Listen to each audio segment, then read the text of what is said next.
Welcome to episode 7 of Youth in the Loop, a talk show geared at youth for the youth expressing themselves in controversial issues. We are your moderators, Philippa Dixon-Lamy and Norris Kimball. Hello. On our panel today, we have Gabby, Theresa,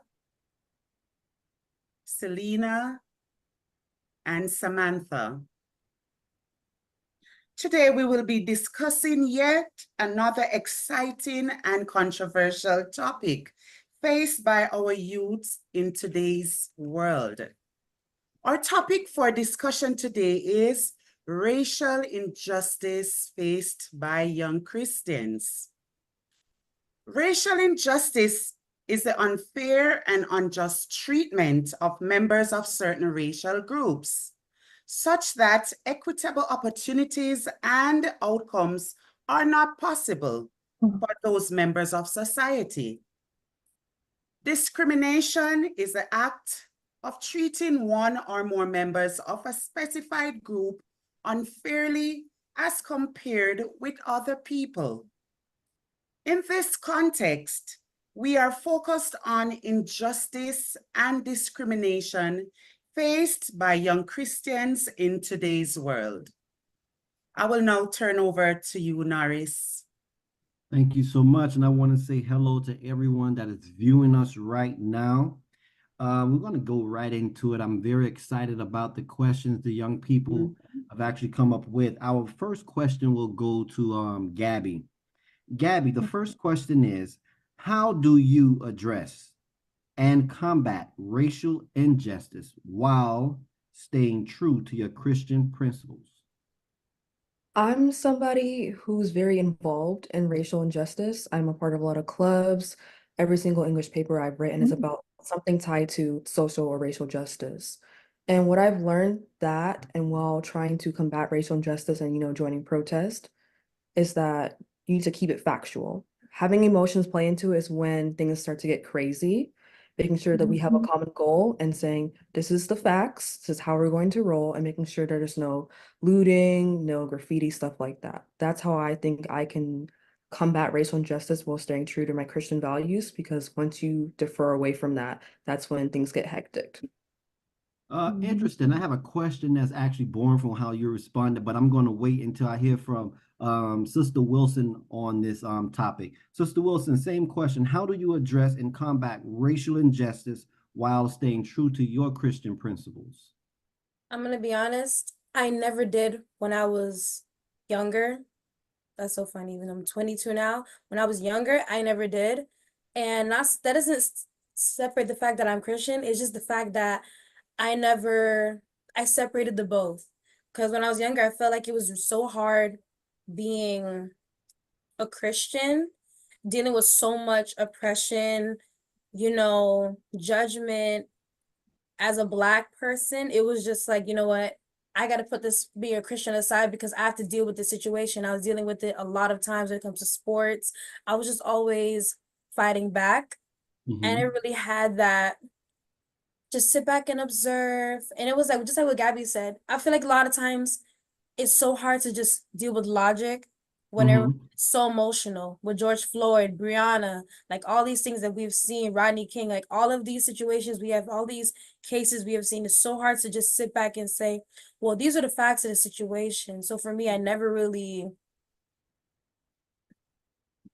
thought of it as, what would Jesus do? But now I do, now that I'm older and I'm a part with the system and everything. Now I have to take a step back and think about how this affected me, how I look, and my future. Will this put me in jail? Like, it might take away my rights. So yeah, before I never did. I would just always fight back or just go off.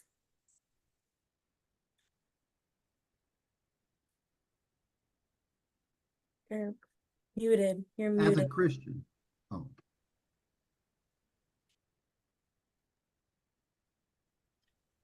Can you hear me? Teresa, as a Christian, Jesus taught love. When you read the scripture, it's all in there. He taught love. So as a Christian, how can you combat racial injustice? Aren't you supposed to just be quiet and pray about everything? Yeah.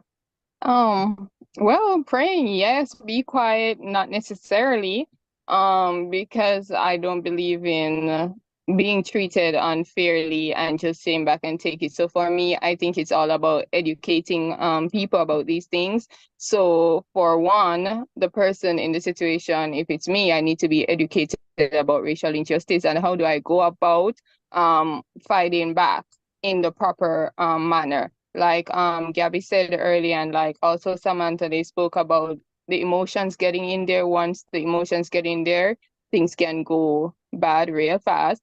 But like if you keep it on that level where you're calm about it, you talk to God about it, help you through the situation in terms of your emotions, keep emotions on the low, and just know your rights and know what is the procedure to deal with this specific situation. Yeah, but see, now help me to understand, because Mhm. the Bible says you're supposed to pray about everything. You're supposed to give everything to God in prayer. So if you're going through a struggle racially, shouldn't you just sit there and just say, you know what, I'm going to give this to God and let God handle it. I'm going to just pray and just move on.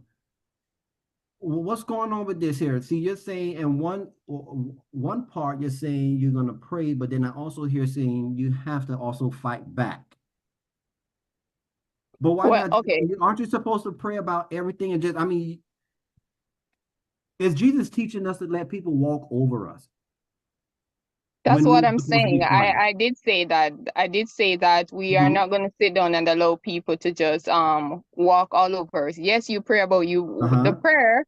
When we pray Uh-huh. about it, in my opinion, when you pray Mhm. about it, you're asking God for that guidance. You're Okay. asking God to show you what to do, to lead you in the proper channels as to how to go about dealing with these things. Because Mhm. there are some things in our lives we're going to pray about it, and Mhm. God work through humans, through humanity. And so he's gonna send that way out through another person, through some assistance as to, okay, this is how we're gonna deal with this. You go here, you talk to that person, it gets dealt with however way, in whatever manner it needs to be dealt with. But it doesn't mean that God is not playing a part in that, because you have already prayed for the guidance as to how to deal with this. You already asked God to deal with it. And a lot of times when we pray to God, He sends Mhm. someone to our aid. So we just have to ask for discernment in that sense. Okay, Selena. So based on what Ms. Hunter has said, so when you're seeking justice, I'll say, should that start with prayer, or should you just go into looking for other avenues on how to start or handle the situation? Should you pray first, or should you just go in and look for ways to handle the situation? You have to pray first. As a Christian, we are called to go into prayer as the our first priority, because that's the way we connect with God or actually hear answers from God. So yes, you would have to pray about it, and then based on um, the answer that you got, you know how to act accordingly after that. And God won't tell you to go loot or anything of such. So yeah. And also to just to piggyback on what Gabby was saying about with the looting and the graffiti and all of that, taking a stance with that. Um, as Christians, we're supposed to try not to get involved in those stuff, especially looting. That's not something of God. And as Christians overall, we are called to see each other as one. So that being said, as Christians, we should yes, we should get involved in social justice and all of that, but at the same time, we should not have a line that's saying, oh, this is a set group of people or a set group of race over there. We should all see each other as one. Okay, so help me to understand, because see, Christ gave a commandment, and Jesus said, love the Lord what? Love God with all of your heart, your soul, your mind, right? And love your neighbor as yourself, which is the golden rule. So if we love our neighbor as ourselves, then this should mean we should stand up against injustice when it's done to not only ourselves, but also our neighbor, Mhm. right? Okay. Hmm. Madam, I will turn it over to you, but it may be a follow-up after this. Okay. Wow. As a Christian, we're faced with so many different kinds of injustice, and yes, we pray, but as human as we are, sometimes we want to give in. Mm. Okay. My question towards these young ladies today: does being a Christian allow you to feel alienated or discriminated against? And I'm going to start with you, Theresa. Does being a Christian allow you to feel alienated or discriminated against? Okay, so for that answer, it's a sometimes. Okay, because being a Christian, sometimes people don't understand, and when Christian life or Christian beliefs start to clash with other aspects of our lives. For example, our belief starts clashing with our work, then it becomes an issue, and it can go into discrimination and also that alienated feeling. Because a lot of times, those who we interact with when we step outside of our homes, they don't really understand why we do certain things, or why we do certain things. And while some will try to understand, there are others who doesn't try to understand any at all. And that's where the problem steps in. That's where we can feel alienated. And like I said before, that's where discrimination walks in. So when it comes on to alienation, what triggers that in you? What would cause you to feel alienated? All right, so going out there, socializing, sometimes friends. I'm gonna keep it on a friends level at this point. So sometimes we have other friends outside of Christianity, and sometimes there are things that we want to do, there are activities, right? And the type of activity may clash with my belief. And when that person starts to speak to me in a certain way, or it's as if I'm doing something in my life and that person speaks out against it a certain way, but what I'm doing is actually it's actually based on my belief. I'm just living what I believe. And for that person, they speak down to me, or they let me feel as if I am outside of the norm. In that sense, I will feel alienated. And you have Is all that right to feel that way. right? I understand. Okay, same question, Selena. Does being a Christian allow you to feel alienated or discriminated against? Yes, similar to what Teresa said, especially when it comes on to friends, certain things that they may do and I may not do because of my beliefs, I do feel alienated sometimes because, as what Teresa was saying, they'll say like, almost as if you're a goody two shoes or you're doing something that's reserved or anything like, how can you not do this? This is, you need to get with the program, you're younger, so on. So in times like those, I would feel alienated. As for discrimination, I haven't really faced that, but I would say, well, from other religious beliefs, of course, if I've interacted with someone that's not a Christian, then they may have certain, they may say certain things rather that may come off as I discriminated me because of me being a Christian, but I haven't really had a lot of encounters to speak much on that part. Okay. Gabby, does being a Christian allow you to feel alienated or discriminated against? I think you can feel very alienated when you don't have a community of Christian believers around you. You don't really have anybody to share those common experiences with. Oh, I went to church and so preached really well. There's not a lot of things you can talk about with your friends if they're non-believers. For discrimination, I have not experienced discrimination of being a Christian until I got further up into high school. Okay. There was a time when I had to take a standardized test, And for religious reasons, I took it on a different day, and the quality of my testing site compared to other days were not up to par, those kind of things. So it's really systematic, I guess, discrimination when it comes to religious reasons. Yeah. Very good response. Finally, Samantha, does being a Christian allow you to feel alienated or discriminated against? Like what I'm gonna piggyback on what Gabby said. No, I don't really ever really felt alienated because the people that I surround myself with are people either similar to my beliefs, or when I mean similar is that they might have an idea of it, or they can have their own religion, they just respect mine. Like I have friends who they could be Muslim, they could be anything else, but as long as we have those boundaries, then I really wouldn't feel alienated. Discriminated, yes.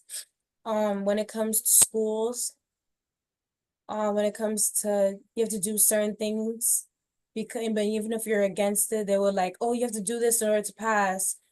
If you don't do it, like for school, you have to take, not to offend anybody, but for nursing, you have to take the COVID, you have to get the full COVID vaccine. And I'm gonna say I wasn't I was kind of confused as to why they're forcing students to get it, but they never really explained it to me. They were saying, if you're doing it, drop the program.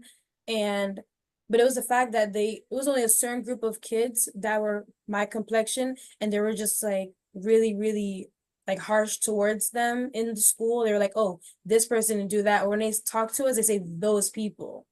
Or am I in public? They're like, oh, those Christians. And it's like, I feel like a lot of times they just don't understand the religion or just us as people. They don't know how to separate the two, like, oh, she's a good person and this is the religion. No, they just say all Christians are this. They all think the same. They're all this way.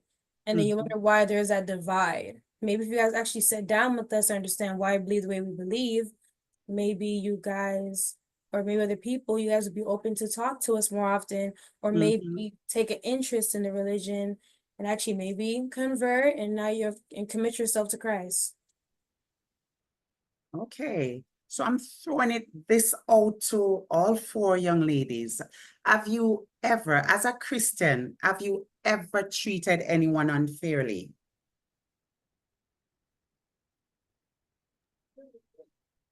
I think I've judged people unfairly just because of being self-righteous, saying I'm a Christian, I don't do those kind of things. And then you see people doing those kind of things and you label them as, oh, they're not a good person, or because they do those kind of things, they're not allowed to hang out with me because I'm on this level and they're on this level. Okay. Okay. Can you repeat the question, Miss Lamy? Ma'am, can you repeat the question again?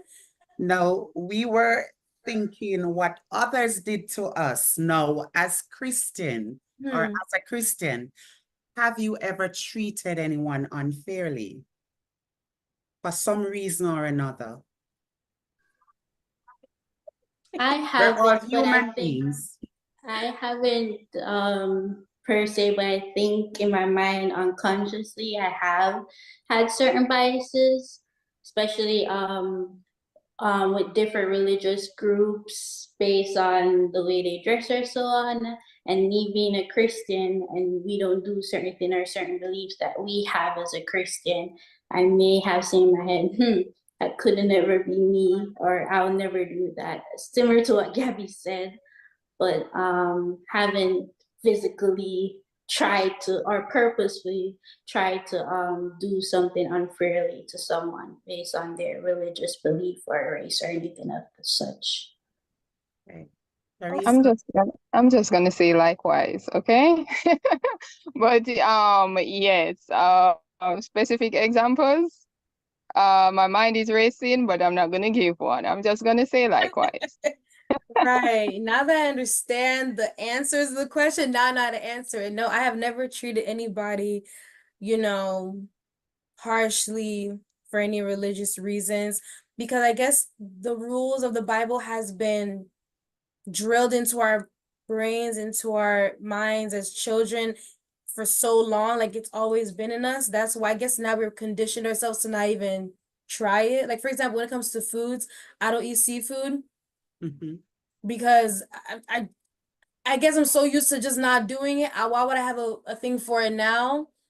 And it's like, oh, it's like, why don't you eat seafood? It's because you're a Christian. And then now people are judging me, and I'm like, no, not the I'm not ashamed that I'm a Christian, but also it's unhealthy. You're eating sea roaches, you're eating bottom feeders of the sea. Like now I think about it like logically, a lot of times, instead of you guys demonizing the word of the Bible, look at it from an educational point of view. God was not just saying, do as I say. No, this is ruining your bodies. Like eating pork, that is very unhealthy for you to a level. Like those things, don't like pigs have worms. I'm just like, and they eat garbage. So it's like, I feel like if you really look at the educational perspective of why we're not supposed to be doing certain things, maybe you guys wouldn't be so, oh, she doesn't do it, she thinks better than us because she doesn't eat seafood, she thinks better. No, look at it. I can't.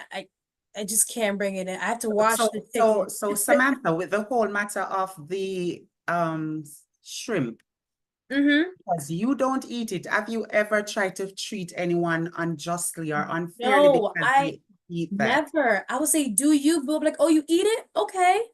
Not sharing a drink with you. Cool. Love that for you, but that's not for me. You know, it's just not for me. I just can't bring myself to it. I'm just so used to not doing it. Why would I do it now? But I'll never judge you for it. But that's just not my thing, and I won't do it. Okay.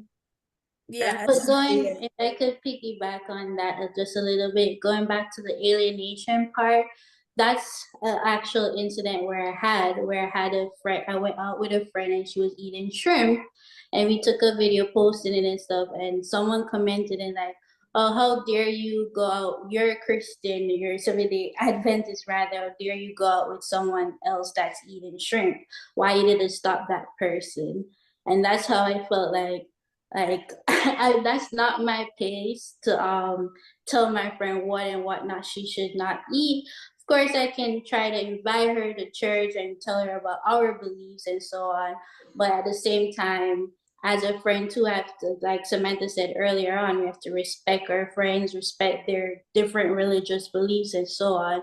So, but with that person commenting, that's where I did feel a little bit, not necessary alienation, but I felt some type of way, They feel like yeah, they were judging you, right? yeah, like judging me, and I questioned myself that am I supposed to not go out with someone because they eat shrimp and I don't?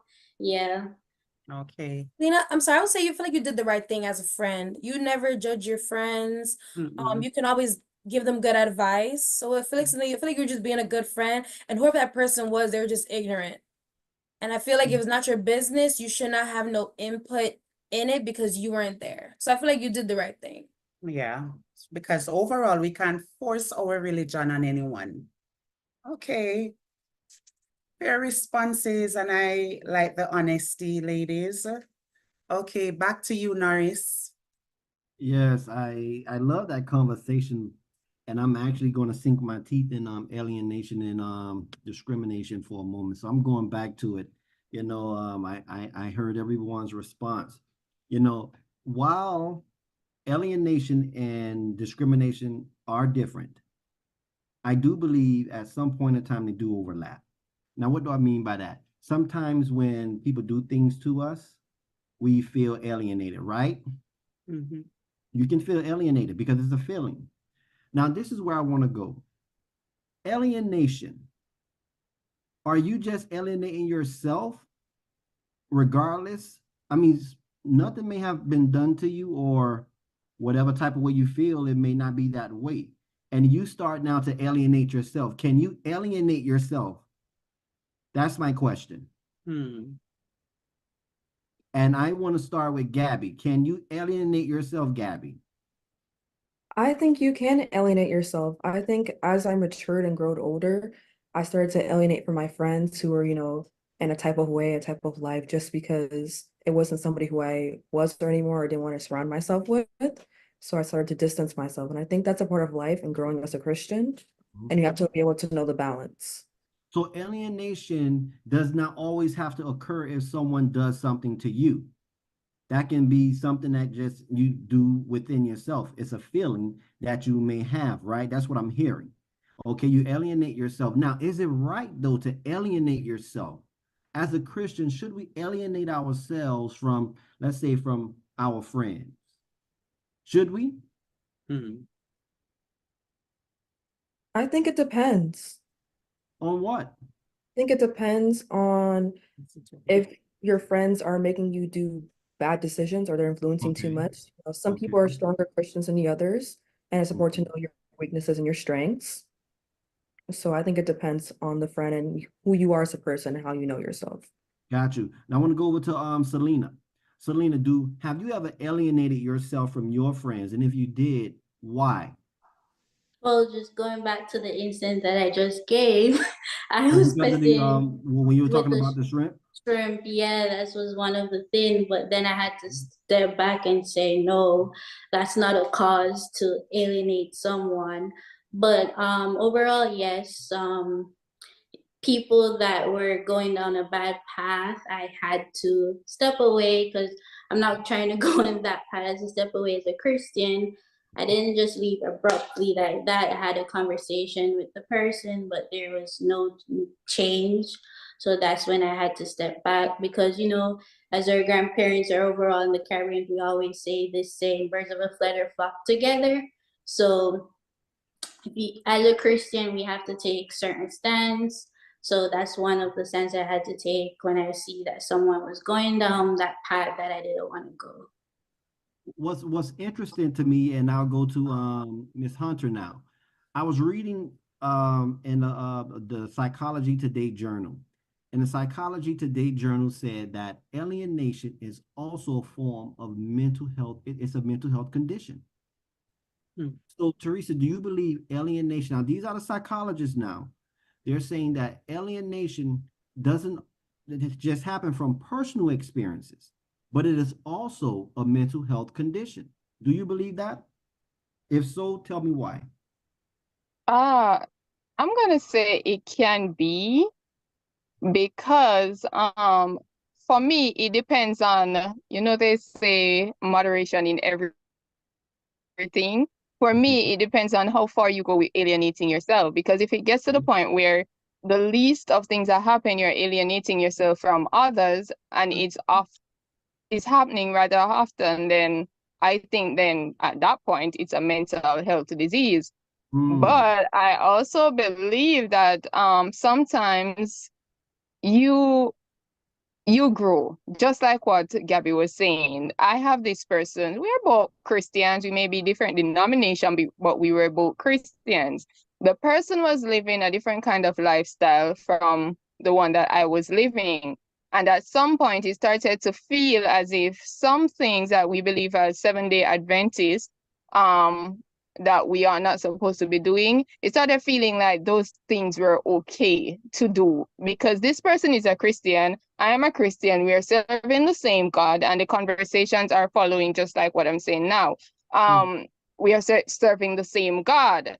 The person is doing this and it's okay, and I'm over here not doing it, but we are both Christians. So at one point, it starts to feel as if, you know what, maybe it's okay for me to do that too. So when it started to get to that point, I saw the need to extricate myself from that relationship. Okay. That's it, you know. Okay. I do like what you said when you start to do it a lot. And now you need to look and see if maybe it's a mental health issue. Because based on what I read in an article when I was preparing for the discussion, it can be a form of a mental health condition.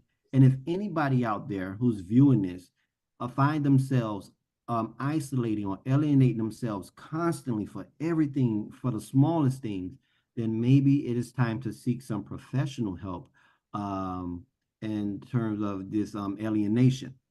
Okay. I Can I, want before you go on, I just want to interject a little bit going back to uh-huh. the shrimp. It wasn't that I was going to alienate the person because they was eating the shrimp, but rather the fact that it was very tempting for me because the person was eating. So the temptation was getting real, as real Gen Zs will say. So, yeah. So it wasn't That But cocktail was no joke, huh? That cocktail. It was the presentation. I know. It looked pretty, don't Yeah. it? All right, so my next question is going to go to Miss Wilson. Miss Wilson, how does your journey as a Christian influence your perspective on social justice? Social justice. How does it? Hmm. This journey that you're taking. I was taking notes. Okay, let me go to my notes real quick. No problem.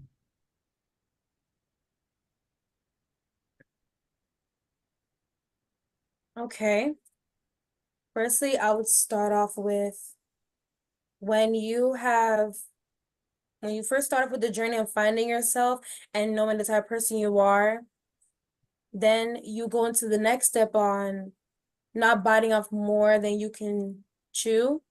And you need to know like where you can go out. If you can go into the community, can you go to join these clubs? Is it going to affect you mentally? You need to know how much you can take when you're ready to take the stand, because there's gonna be a lot of backlash. You don't know what type of reactions you're gonna get. So you need to be mentally prepared and physically prepared for whatever is gonna be coming right back at you. Okay. So I really would just say that, because I'm part of, like with that Gabby, I'm a part of a lot of groups, and especially as a Christian, it's a lot harder because a lot of things you see in the world, it comes into these groups and you have to just take a step back and take a breather, and you're gonna have to just say, okay, guys, this is the matter at hand, but you also have to just keep God in the center of the room because things can go left. Yeah. So, and especially as an adult, you have to say, okay, guys, how are we gonna mediate the situation as peaceful as possible and not going out there, spraying, like I said, with the graffiti and the fights and bashing windows. I understand that that is a public statement, but you guys we don't have to get so drastic.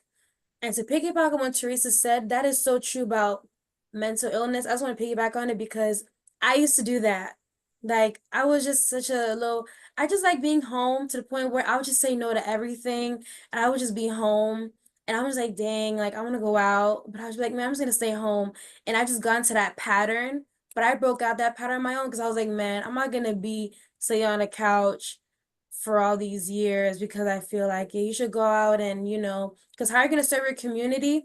From a chair, from inside your doors. You need to go out and figure out the issues, communicate with people, figure out what's going on in your communities, talk to young people, go to the schools to figure out where the issues are coming from, what they're experiencing, because a lot of times they don't have that voice, and you could provide those materials that they need so we can address the issue.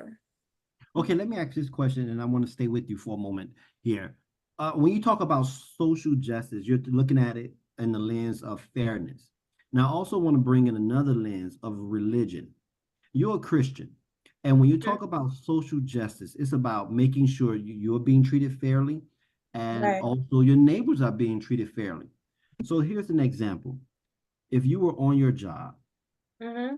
and you were underpaid or you felt like you were being underpaid. Now, Okay. as a Christian, would you actually address that with your supervisor, or would you just go ahead on and continue to receive that pay, knowing that God will in due time elevate you? How would you handle that? Ooh. First, I would pray and make sure that if I'm going to ask this question, that I use the right words and right terminologies and pronounce every letter emphatically and go in humbly, present myself the best way I can, say, hey, I noticed that I'm giving you A+ work, but the funds are not matching. And I would like to know like what's going on basically. And if I get an answer saying that, oh, because, you know, give me some weird blase answer, but then next week John gets the promotion. At that point, I would be irate, and I would either just pray about it and leave it in God's hands, and hopefully I'll just leave it in God's hand and see what he could do for me at that point. Cause So you would leave yourself in that situation, and you're saying because you say at that point you will put it in God's hands. So that means you have made a decision now to just remain there, I would ask the receiving. question first. Wait, I would hold ask on a the second. question. Yeah, but hold on a second. You will remain at that job, receiving unjust pay and doing just work. And you say you will put it in God's hands. For the time, I would ask him, like, okay, cool. If I don't see any progression, then I'll take matters to my own hand. But at least I came to you humbly first. Because honestly, I want because I feel like, maybe it was a misunderstanding. Like, hey, you know what? My bad, Sam. You've been doing great. Here's, you know what? Here's $3,000, bonus. I don't know. You never know. I would just play the field and I'm like, Mhm. okay, it's just a simple mishap. The checks got switched. But if not, then I would, take it to my statuses and I'll go on social media and I would just make reports of it and say, hey, this is what I've been experiencing at my job. Then I'll take it to another level because I came to you. You didn't want to resolve the issue because this is how I'm feeling as an African American employee. And we already go through so much to get to where we are. And the fact you're underpaying me for doing work that and the money is not matching and I came to you and I'm doing better work than everybody else here, you're still underpaying me, then we have an issue. And can I just say something? Did you notice that they say this a lot? You know that the lazy employees, they get paid and they chill, but the person that works the hardest, the moment they take a day off, the whole company is in an uproar. Like I noticed there's got a lot happens a lot with Black employees at Walmarts.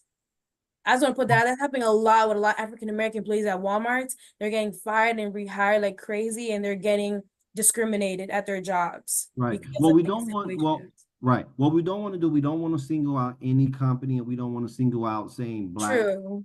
So we don't want to do that. But the social injustice also embraces, every aspect of our lives. So I'm going to go to Gabby now. So Gabby, and I'm looking in the lens of a Christian, a follower of Christ, and how you handle social justice. Now, there's a parable in the Bible, and the parable talks about hired servants. One servant came in at the beginning, early in the morning, and he agreed to a certain pay. Another servant came in the middle of the day, and he agreed to a certain pay. The servant at the end came in last and agreed to a certain pay. Now, when it was time for everyone to get paid, everyone received what they agreed to, which was the same pay. So you had the person who came, let's say 6 o'clock that morning and was working all the way up until 6 in the evening. And they got that same wage as the person that came in at 5 o'clock and stopped working at 6 o'clock. Now, that parable talks about response to the gospel. I agree with that. I know that it talks about those who are coming in no matter the 11th hour. But it begs a question as well. If you're receiving pay and you agree to that pay on your job for, let's just say, $30 an hour, or would it be fair for you to go now and address saying that you feel you're not being properly compensated because somebody came in now making $35 an hour? I don't believe so. I think before you agree to any type of pay, you have to be able to do your research and to know what your worth is and what qualifications you have. I think as you work hard and down the line, you may say, hey, I think because of the work I've done and that I put in, that I deserve a higher pay. And that's advocating for yourself, but you have to make sure that when you do advocate yourself, you have a basis, not just comparing yourself to other people. Okay. Now I want to go over to Teresa now, but now I'm going in the lens of still religion, but I'm going now into the area of healthcare, because when you look at healthcare, you see there's a major gap. Okay, if you have insurance, you don't have insurance, whatever it may be. How do you handle social justice in the healthcare area, Teresa, as a Christian? Well, in the healthcare area for me, I know that that's a heavy one because there are places where there is like no healthcare. Like the higher the poverty level, it seems the less the healthcare is. That's what it seems, right? Okay. But as a Christian, I believe in helping people as much as I can. So I do what I can do, and where I can't, or even where I can do a little, I'll still try to pass on information or link that person or those people with an organization or someone who is better able to help them. Because while it is true that those who are less privileged have a harder time getting healthcare, it is also true that there's a lot of help, I would want to say. It's just sometimes to find them. You understand? Because sometimes you will find areas where people are low, they are low on healthcare, real low. And but there's also close to that person or close to that area help, but they just don't know that the help is right there. So I always try to help in such a case. If I know somewhere where the person can get that healthcare, get it for free, get it for a lower cost, whatever it is, I let that person know about it and even help them in probably getting there, getting their appointments and stuff like that. That's me doing what I can do. But on a larger scale, like worldwide, right now, all I can do is pray or donate to some organization that I Okay. believe is doing the work. Oh, Yes. that's actually good. That is great because there are a lot of companies, or I'll say organizations out there that you can Right. make donations to. So you would look at social justice as also advocating for those who may not receive the same quality of care, is what I'm saying. Right, right. Okay, and you would do that by referring them out to other organizations that may give them that same level of quality care, Right. even Right. if they don't have the money. Okay, that's great, Right. that's great. But now I want to move down to Selena. Selena, I want to get into the area of housing. This social injustice, because remember I said social injustice or social justice, it encompasses every area of our life. We're always trying to advocate. So Selena, I'm going into housing here. So if you had applied for, let's just say, an apartment, and you filled out an application, and your ethnicity is different from someone else who filled out an application, and you notice that person received the apartment and you did not receive the apartment. As a Christian, how will you handle that social injustice? How would you bring justice to it? Well, earlier on, you asked me the question why we should pray first, if we're supposed to pray first Uh-huh. when it comes on to injustice. Mhm. And yes, I'll pray about it first, because if I just address the problem right away, I'm gonna have a lot of emotions involved. And most of the times we sin verbally when we have all our emotions on high ranking, so to speak. So I'll definitely go in prayer about it. And I know right after prayer, I'll feel more calmer and everything. And then I'll address the situation. I'll definitely ask them why the other person got the apartment or housing over me, because of the ethnic race you said, right? So I'll definitely pose a question, but in a calm manner. And like they say, it's not what you say, is how you say it. So I'll try to have the best tone as possible. Okay, so all ladies, you would agree that as Christians, God did not put you on this earth for people or no one to take advantage of you, right? No. And as a Christian, you would agree that sometimes when you handle a situation, some people may look at you and say, "Hey, you're supposed to be a Christian. Why are you even saying this and doing this?" Have you ever experienced that? Have you ever experienced? Trust me, when you say you are a Christian, all eyes are on you to see how you handle situations. Okay.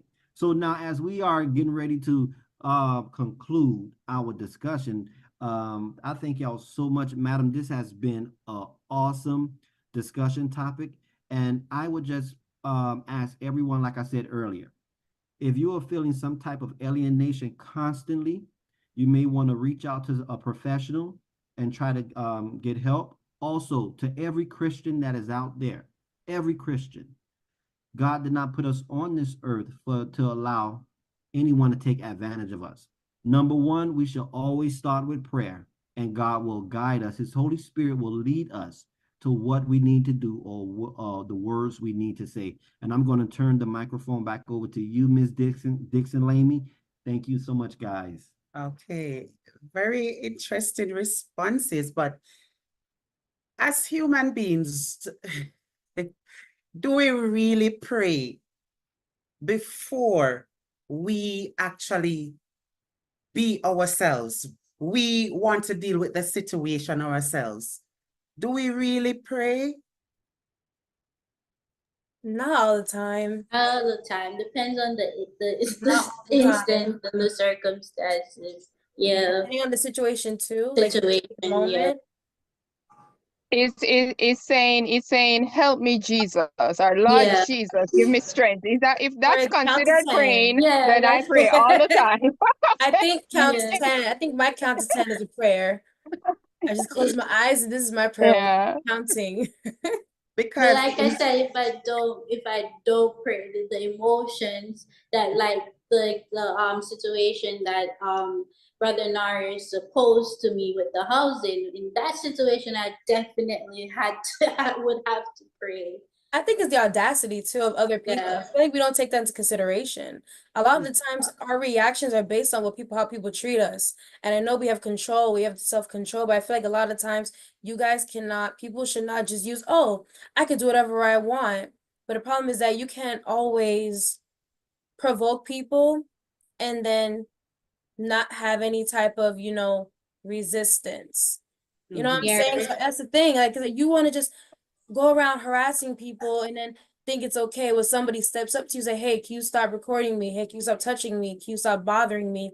These are reactions because now you're invading my personal space. You're affecting my mental state. You're bothering me and I'm voicing my opinion. I could just walk away, but what good would that really do at the same time if you don't stick up for yourself? At some point, you're going to have to. And I don't want to open a can of worms, but Right. just put it out there. Ever since I became a Christian too, that's when I realized most people started to poke at me, like just poking more. And parents do that too, like, oh, what would Jesus do? I'm like, I don't know. I'm not Jesus. I just said I'm not Jesus, but you're bothering me, lady. Like I'm trying my best. And you have to say you're human before anything else. You're entitled to feel. Sometimes we may take it too far. We might overreact. Depending on the situations. I feel like some situations I would be like, hey, my mom always told me never put your hands on people if they hit you first, until they hit you first. I'm like, hey, I'm not gonna touch you, but graze my skin, then it's a different conversation. So I feel like it just depends on the situation, but you're entitled to react. Okay. We're going to keep in the back of our minds, Yeah. be angry and sin not. Okay? Girl, it is hard. Okay. Sometimes it can be hard. It could be hard, but you should really just try your best, but it could be hard. Yes, because at times the human side of us does try to get the better of us. Okay, so I love those responses very much. So racism or racial injustice has existed throughout human history, and like all sin, is one that we as believers should be actively trying to eradicate. Romans 2 verse 11 speaks about us having equal worth in God's eyes, and all believers are one in Christ. Racism, like all sin, will not be fully eliminated from the world until Jesus returns. However, we should still actively work to eradicate it from our own lives and our communities and also in the workplaces. Do not give up and do not grow weary of doing good to everyone, regardless of the circumstances you are faced with. The youth have voiced their views once again, and racial injustice needs to be eradicated. Thanks to my co-host, Norris, and my panel of young Christians, for making episode 7 a reality. This was Youth in the Loop. Look out for episode 8. Bye, everyone.